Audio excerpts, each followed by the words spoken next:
This is NDTV. And you're watching NDTV Prime.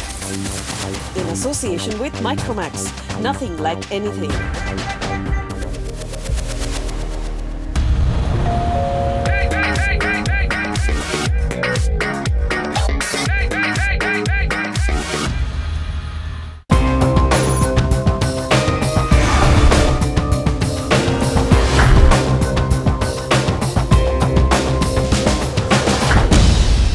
भारतीय television में पहली बार आपके लिए एक ऐसा शो हम लाए हैं जिसमें आपको प्रॉपर्टी के बारे में सारी जानकारी एक जगह मिलेगी। स्वागत है प्रॉपर्टी इंडिया में। नमस्कार, मैं हूं अंजलि स्वार। नमस्कार, मैं हूं आशुतोष शर्मा। और प्रॉपर्टी के बारे में यदि आप और जानकारी चाहते हैं तो वो आप हमारी वेबसाइट ndtv.com/property पर जाकर भी ले सकते हैं। और इसके अलावा कानूनी, आर्थिक एवं टैक्स मामलों के जानकार और उद्योग के विशेषज्ञों की राय चाहते हैं तो वो भी आप ndtv.com/property पर ले सकते हैं। 24 शहरों के प्रॉपर्टी बाजार एक्सपर्ट्स की नजर में कैसे हैं, यहाँ आपको पता चलेगा। जानकारी ढूंढना भी बेहद आसान है। शहर बजट के साइज के हिसाब से आप अपनी पसंदीदा प्रॉपर्टी देख सकते हैं। तो चलिए सबसे पहले एक नजर डालते हैं कि आज क्या क्या है खास। पुणे भी लगा है मेट्रो की कतार में, बन सकता है देश का 7वां मेट्रो शहर। मेट्रो बनने से पहले मंजूरी में मिलने में आने वाली देरी जैसी अड़चनों को करना होगा दूर। रिहायश या निवेश के लिए शहर के कौन से इलाके हैं सबसे बेहतर? पाइए अपने सवालों के जवाब। और प्रॉपर्टी की ऑनलाइन बिक्री क्यों तेजी से बढ़ रही है?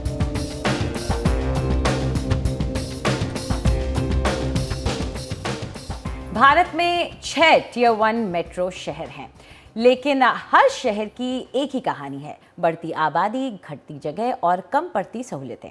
ऐसे में जानकार मानते हैं कि अब वक्त आ गया है कि कुछ और शहरों को भी अपग्रेड किया जाए मेट्रो शहर के स्तर पर, ताकि इन मेट्रोज पर दबाव कम हो। और जब ये चर्चा उठती है तो जो पहला नाम सामने आता है वो है पुणे का। क्या पुणे में वो दम है कि वो एक टियर 1 शहर बन सके? आइए डालते हैं एक नजर।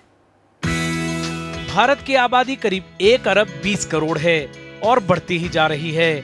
ज्यादा से ज्यादा लोग गांवों से शहरों का रुख कर रहे हैं, जिससे भारत के बड़े शहरों पर इतना दबाव पड़ रहा है जिसे सहने के लिए वो बने ही नहीं थे।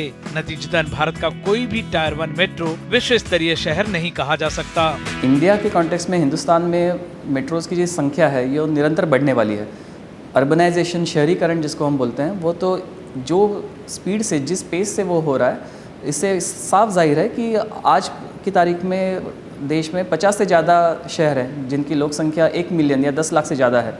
अगले 10 साल में और 50 शहर उसमें जुड़ जाने वाले हैं। इन शहरों में बढ़ती आबादी को देखते हुए जानकार नए टायर 1 मेट्रोज बनाने की वकालत कर रहे हैं, ताकि मौजूदा बड़े शहरों का बोझ कुछ कम हो। इसलिए एसोचैम ने नया मेट्रो शहर ढूंढने के लिए अहमदाबाद, लखनऊ और चंडीगढ़ जैसे शहरों को कुछ पैमानों पर मापा। नतीजों में पुणे सबसे ऊपर रहा। कारोबार का माहौल हो या सुविधाएं, इनमें पुणे सबसे ऊपर था, जबकि सामाजिक सुविधाओं और परिवहन के मामले में वो तीसरे नंबर पर रहा। जहां तक रियल एस्टेट के दाम और उपलब्धता का सवाल है, जानकारों की नजर में सिवा रिटेल के हर पैमाने पर पुणे छोटे शहरों से बाजी मार ले जाता है। तो पुणे का जो ऑफिस स्टॉक है चेन्नई से थोड़ा कम है, लेकिन कलकत्ता और हैदराबाद से ज़्यादा है। उससे ज़्यादा इंपॉर्टेंट बात है ऑक्यूपेंसीज। जो भी ऑफिस स्टॉक पुणे का बना है 92% ऑक्यूपाइड है। दैट मीन्स वैकेंसी बहुत कम है। रेसिडेंशियल में खास बात पुणे की यह है कि यहाँ पे प्राइसेस हमेशा रीजनेबल रहे हैं। बहुत ज़्यादा हीटेड अप मार्केट जिसको हम कहते हैं, जो कुछ सिटीज़ अभी फेस कर रही हैं, वैसे पुणे का इशू नहीं है। और ज़्यादा समय तक पुणे में डिमांड सप्लाई का इक्विलिब्रियम हमने देखा है। हालांकि पुणे में हर तरह के बजट वाले घर हैं, लेकिन विशेषज्ञ आगाह करते रहे हैं कि अगर मंजूरी मिलने में आने वाली देरी जैसी अड़चनों का हल नहीं निकाला गया तो उसका ये रुतबा ज्यादा दिन तक नहीं रहेगा। जहां पूना काफ़ी हद तक बाकी मेट्रोज़ के कंपैरिजन में आगे जा सकता है, वो इस बारे में है कि जो मेट्रोज़ बाकी मेट्रोज़ ने गलतियां की है वो अगर हम सुधार सके, अगर हमारे पॉलिसी मेकर सुधार सके, तो निश्चित तौर पे मैं कहूँगा पूना एक बहुत ही उम्दा रहने का शहर बनते हुए मेट्रो की तरफ आगे बढ़ेगा। पुणे जिस तेजी से बढ़ रहा है उसे देखकर जानकारों को ये लगता है कि आने वाले समय में विकास की राह पर चलते हुए छोटे शहर भी अब देश के नए मेट्रो बनने के लिए पूरी तरीके से तैयार हो जाएंगे। मुंबई से कैमरा पर्सन दीपक और चंद्रदाय के साथ आशीष भाटिया, एनडीटीवी के लिए। तो इस विषय पे और चर्चा के लिए हमारे साथ श्री रवि आहूजा हैं, जो कि एग्जीक्यूटिव डायरेक्टर हैं कुशमन एंड वेकफील्ड इंडिया, और प्रणीत मुगली, डायरेक्टर इंटरनेशनल फाइनेंस सर्बिया। आप दोनों का बहुत बहुत स्वागत है प्रॉपर्टी इंडिया में। रवि, मैं आपसे शुरू करना चाहूँगा, क्या एक शहर को जो फिलहाल टियर 2 सिटी की कैटेगरी में आता है, उसको यदि आप एक मेट्रोपॉलिटन सिटी का नाम दे देते हैं, क्या वो अपने आप में इनफ है? क्या उससे ज़्यादा करने की ज़रूरत है? जैसा कि हमने पहले दिखाया कि नाम में ज़्यादा कुछ नहीं है, जो सहूलियतें हैं, जो मौलिक तौर पे जो इंफ्रास्ट्रक्चर है, उसको सुधारने की ज़रूरत है। तो क्या पुणे को सिर्फ क्लासिफाई कर देने से समस्या सुलझ सकती है? नहीं, देखिए, क्लासिफिकेशन तो हर एक कैटेगरी की अपनी मेट्रो सिटी या टियर 1 या टियर 2 सिटीज़ की अलग अलग है। फॉर एग्जांपल हम ITES क्षेत्र में देखें तो पुणे को हम टियर 2 सिटी कहते हैं, जबकि हम अगर एजुकेशन क्षेत्र में देखें तो पुणे क्लियरली टियर 1 सिटी माना जाएगा।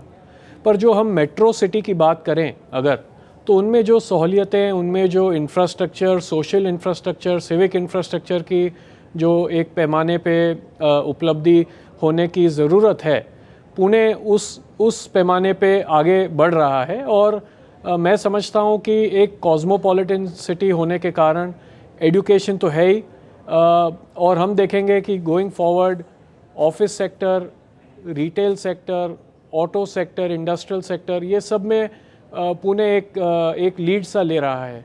तो आगे चलते हुए मेरा ये मानना है, और इसे support national skill development corporation की जो सर्वे हाल ही में हुई थी, वो भी दिखाती है कि एक 2.85 मिलियन लगभग 30 लाख नए जॉब्स पुणे में नेक्स्ट 8 to 10 ईयर्स में क्रिएट होंगे। वो एक बड़ा एक संख्या है, और मैं समझता हूँ अर्बनाइजेशन का एक जो दौर चल रहा है वो काफ़ी हद तक एक्सिलरेट होगा, और पुणे सिटी को चुनौतियाँ तो है इंफ्रास्ट्रक्चर के मामलों में, पर soon we will see Pune up on the charts. जी, तो प्रणीत, आप क्या मानते हैं, क्या पुणे के ऊपर ये टियर 1 सिटी का ठप्पा लग जाए अगर, तो इसका फ़ायदा रियल एस्टेट कंपनीज जो हैं वहाँ की उनको होगा, या आप लोगों को फ़र्क नहीं पड़ता है, क्योंकि जो भी अभी वहाँ पर है उससे आपका बिजनेस तो चल ही रहा है? आप क्या मानते हैं? अंजलि, देखिए, सबसे महत्वपूर्ण चीज़ ये है कि किसी भी शहर में आधारभूत सुविधाएं और आधुनिक आधारभूत सुविधाएं होना तो आवश्यक है ही, पर किसी भी शहर को अगर महानगर के रूप में उभरना है तो सबसे महत्वपूर्ण चीज़ वहाँ पर यह है कि राष्ट्रीय और अंतर्राष्ट्रीय स्तर का जो ग्लोबल टैलेंट है या अलग अलग क्षेत्रों के विशेषज्ञ हैं, उनको शहर की प्रगति में आके योगदान करना चाहिए, वहाँ आके बसना चाहिए, उनमें वो इच्छा होनी चाहिए। और जब इस प्रकार के ग्लोबल टैलेंट कोई भी शहर या कंट्री अट्रैक्ट कर सकेंगी, इनेविटेबली वहाँ की ग्रोथ निश्चित है। और ये एक बहुत अच्छा फ़ायदा है पुणे के लिए कि न केवल राष्ट्रीय स्तर में, पर केवल अंतर्राष्ट्रीय स्तर के भी काफ़ी ऐसे लोग हैं जो अलग अलग सेक्टर्स के विशेषज्ञ हैं, उनके लिए पुणे एक बहुत अट्रैक्टिव क्षेत्र रहा है, और आगे जाके और भी उसकी गति उसमें तीव्र हो रही है। तो रवि, आप बताइए, जब एक शहर जंप लेता है टियर 2 से टियर 1 सिटी की कैटेगरी में, हालांकि हमने ऐसा पिछले कुछ वर्षों में देखा है जब कुछ छोटे शहर भी टियर 1 कैटेगरी में आए, हालांकि निश्चित तौर पे यही कह सकते हैं कि बेंगलुरु ही एक ऐसा शहर है और हैदराबाद एक दूसरा ऐसा शहर है जो कि अब धीरे धीरे टियर 1 की क्लासिफिकेशन में गिना जाता है। इन शहरों की यदि आप बात करें तो कोई बहुत तेजी से यहाँ पर इंफ्रास्ट्रक्चर डेवलपमेंट नहीं हुआ, कोई बहुत प्लान तरीके से इंफ्रास्ट्रक्चर डेवलपमेंट नहीं हुआ है।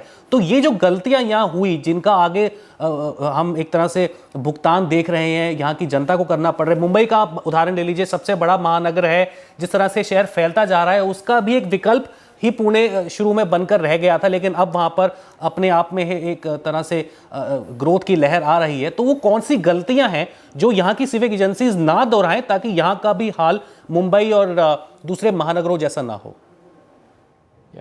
देखिए, हर एक कॉइन की दो साइड्स होती हैं, मैं मानता हूँ। तो पुणे अगर देखा जाए तो आज तक काफ़ी हद तक जो इंफ्रास्ट्रक्चरल डेवलपमेंट ये सिटी डिज़र्व करता है वो डिले सा हो गया है। प्रोजेक्ट्स, अगर आप इंटरनेशनल एयरपोर्ट का देखें जो कि पुणे को कनेक्टिविटी देगा, हमारे क्लाइंट्स जो हैं, जो बैंकिंग एंड फाइनेंशियल सर्विसेज के क्लाइंट्स हैं और काफ़ी हद तक जो इंटरनेशनल ट्रैवलर्स हैं, उनको हमेशा ये कंप्लेन रहा है कि पुणे कम्यूट वाइज कनेक्टेड नहीं है। Compare to other cities, metro 1 या मेट्रो या टियर 1 सिटीज़ जो आपने नाम लिए, Hyderabad, Bengaluru, Chennai and other metros of course. तो इस दौरान ये डिले के कारण हो सकता है कि पुणे को ये एडवांटेज मिलेगा कि जो दूसरे शहरों ने गलतियां की हैं उनको मद्देनज़र रखते हुए, बेंचमार्क करते हुए, अगर पुणे अब तेज़ी से एक्सेलरेट अपने सिटी का अर्बनाइजेशन को करना चाह रहा है तो उनसे सीख मिलेगी। इसी दौरान जो इनकी प्रपोज्ड रिंग रोड है वो भी बहुत महत्व रखती है, जो कि खाली हम NH4 पे पुणे बेंगलुरु हाईवे, जो NH4 हम बोलते हैं, वो सेक्शन पे जो रिंग रोड कंप्लीट की गई है, अब तो बाकी पूरे रिंग रोड पे सिटी को जो कवर करेगी वो पूरा वहाँ पे काम भी नहीं शुरू हुआ है। तो मैं समझता हूँ जो बेंगलुरु ने देखा है रिंग रोड, या जो अहमदाबाद जैसी सिटी ने रिंग रोड अपनाया है, उसकी जो मिस्टेक्स हुई हैं उनसे पुणे ज़रूर सीख लेके ट्रैफिक कंजेशन जो है उसको ईज़ आउट कर सकता है। गोइंग फॉरवर्ड ये गलतियां जो दूसरे सिटीज़ ने करी हैं, नॉट नेसेसरी हम देखें तो एक अनप्लान्ड सा ग्रोथ जो सिटीज़ देख रही हैं और जो नेक्स्ट 5 to 10 ईयर्स में पुणे विटनेस करेगा, उसे एक विजन बनाते हुए आज हम अगर प्लान करें तो एक मेगापोलिस जो between Mumbai and Pune city, which is the vision and dream of the western part of India, उसको ज़रूर पूरा किया जा सकता है। जी प्रणीत, आपको क्या लगता है कि जो खास तौर पे इन्वेस्टर इंटरेस्ट होता है, इन्वेस्टर की दिलचस्पी होती है, वो ज़्यादातर टियर 1 सिटीज़ में ही रहती है क्योंकि उसे लगता है वहीं से उसको सबसे ज़्यादा रिटर्न मिलेगा। तो क्या जैसा कि रवि कह रहे हैं कि फ़ायदा होगा अगर पुणे को भी अपग्रेड मिल जाता है, तो आपको लगता है कि वो फ़ायदा एक बड़ा चंक जो है वो इन्वेस्टर ड्रिवन होगा? अगर आप हिस्टोरिकली देखेंगे अंजलि, तो पुणे में जो अधिकांश डिमांड आई है वो एंड यूज़र से है। It is not been driven by investors, और वही मेन कारण रहा है कि वहाँ के जो प्रॉपर्टी के प्राइसेस हैं बाकी शहरों की तुलना में अभी भी बहुत ज़्यादा अफोर्डेबल हैं। और मेरे अनुमान में मेरे को नहीं लगता कि मात्र एक ठप्पा लगने से वहाँ पर बहुत सारे इन्वेस्टर्स आने लग जाएंगे या दाम वहाँ पर बढ़ेंगे। और हमारा जो व्यू है, मैं यहाँ रवि से सहमत रहूँगा कि 15 से 20% जो इन्होंने पॉजिटिव ग्रोथ का अनुमान लगाया है वो लगभग ठीक है। और ऐसा ही अगले 2-3 साल में यदि हो जाता है तो ये सस्टेनेबल और एक रियलिस्टिक नंबर होगा। जी, तो रवि और प्रणीत, आप दोनों हमारे साथ इस चर्चा में जुड़े उसके लिए आपका बहुत बहुत धन्यवाद।